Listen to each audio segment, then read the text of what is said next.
Very welcome back. Now, it's a toss-up. Do you remain living at home in the hope of one day saving enough to be able to buy a house, or do you move out and pay a huge amount of rent and in turn save less? Well, there could be a middle ground, property guardianship, where you can live in large, beautiful property, but pay up to 50% less on rent than the going rate in that area. Aidan Delvin from Camelot Properties and Alison King, a property guardian, are here to explain this further. Good morning to both of you. Aidan, we'll start with you. Would you tell us about the concept and where it comes from? Mark, it's a Dutch concept, and it was the whole concept was born out of the fact that 16 years ago the Dutch government were facing a huge problem. They had a massive migration of people into the country, not enough housing to house them, and yet there was lots of vacant property around. So they said to landlords and property owners, if you leave your property vacant for more than 12 months, we'll allow it to be legally squatted. And this business was born as a result of that, where property owners had to do something with their property. A, they either put 24-hour security on it, or B, they install people to reside in it under a license, and thereby you get protection by occupation for the property. I.e. property guardians. Property guardians. Okay, so how does it work?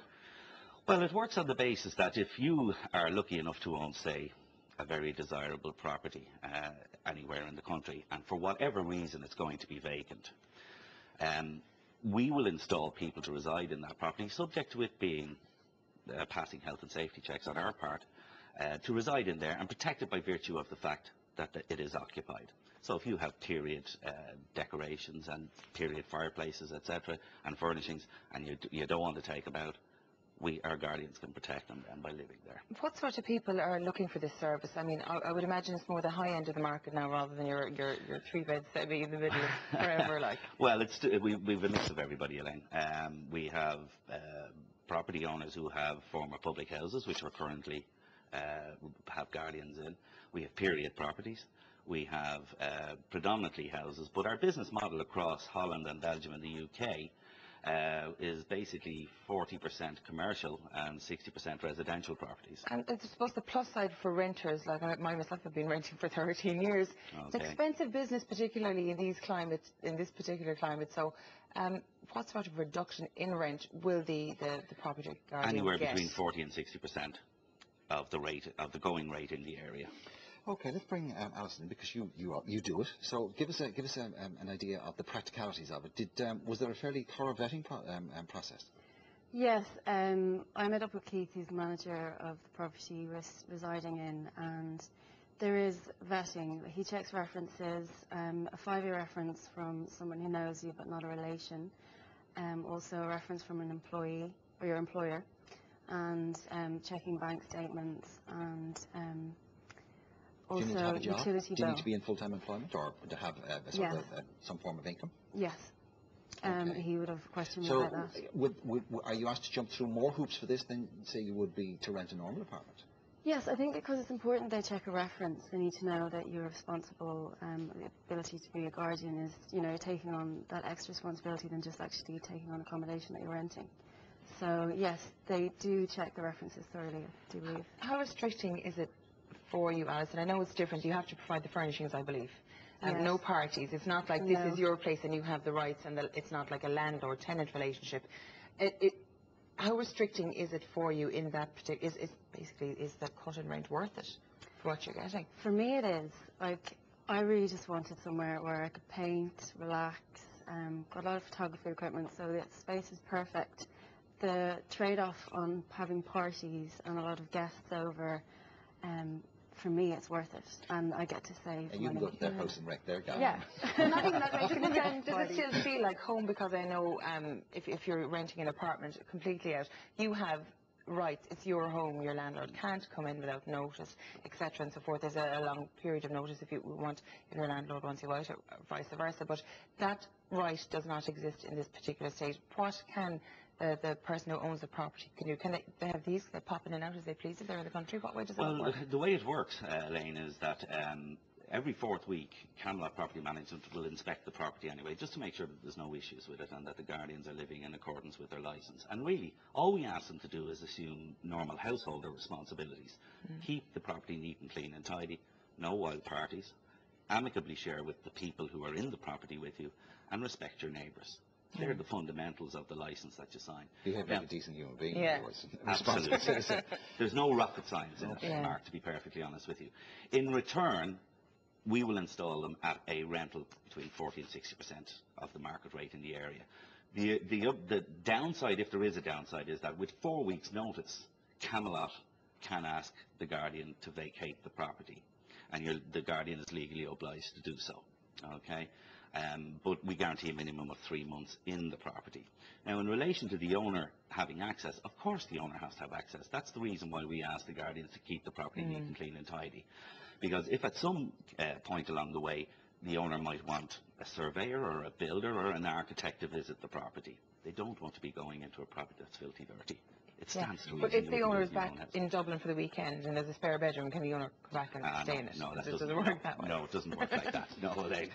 No, naturally enough, the privacy of the Guardians is respected, but they sign, I suppose, they sign up to the fact that there will be times when people will need to visit. And is there one Guardian per property, or for example, if you're in a 4 or 5 bedroom house, do you put 4 or 5 people into that house yourselves? Or, for example, could you invite your friends to be vetted and stay with you? Or is that actually what way does it work? What happened with us. My friend is staying in the property, and I was talking to her about accommodation, and she mentioned that there was a room free. Our property is a 6-bed, and they've put in 4 of us. So I knew one of the girls, and then there's another girl and a gentleman just moved in, and we all get on really well. He's tell us about, I mean, the downside obviously is that there are certain restrictions. Tell us about the upside, because it would seem to me that you get a chance to live in a really, really beautiful place, which in the normal course of events you couldn't afford. And you're paying, I don't know what the going rate for your accommodation would be, and I'm not sure what you're paying now. Is it about 300 a month? 300 a month. 300 a month. Realistically, what would you expect to pay for the kind of accommodation you're in? 800 or 900. Just for what you have? Yeah. My room is huge. Like, it could be an apartment in itself. Okay, and what about the rest of the house? Same, massive, huge rooms downstairs. It's gorgeous. How long have you been living there?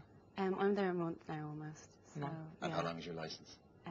Well, we signed for 3 months, and then depending on how things go, it could be 6 months to 10. What about I mean, there are certain things in our lives that are, funerals, weddings, and moving house. I mean, the idea of I mean, it sounds like a lovely deal and all the rest of it, but the idea of having to move every 3 or 4 months I know personally would kill me. How do you feel about that? Well, it is an unconventional way to live. So, but to me, that was the appeal. It's a bit different. There's grounds and it's gorgeous, and it's just for 3 months or 6 months or whatever. You obviously have someone to check out the rest of the rental market. I mean, So, I mean, realistically, okay, given your job, and I don't know what your salary level is, but what would you realistically have to pay for an apartment in Dublin?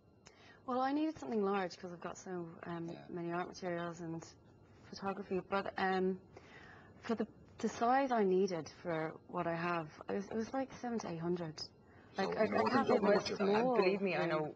You wouldn't get a shoebox in most of Dublin. Exactly. You wouldn't get a box room in an apartment in Dublin for that money. So, this is saving you a lot of money for some slight inconvenience, but still a beautiful place to live in. Exactly. Yeah. Would you move your Guardians on, for example, if in 3 months' time Alison had to up sticks because they were going home and she had to move bag and baggage again? If you had another desirable property. Absolutely. And it suited. Our Guardians will be, our existing Guardians will be offered the option of moving into that property, and it's just a straight transfer. If they're nice, you mind them. Exactly.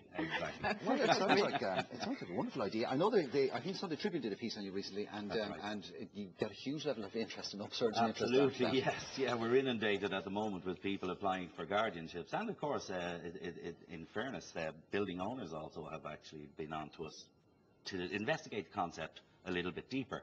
Our problem is that because this concept is so simple, a lot of people say, where's the catch?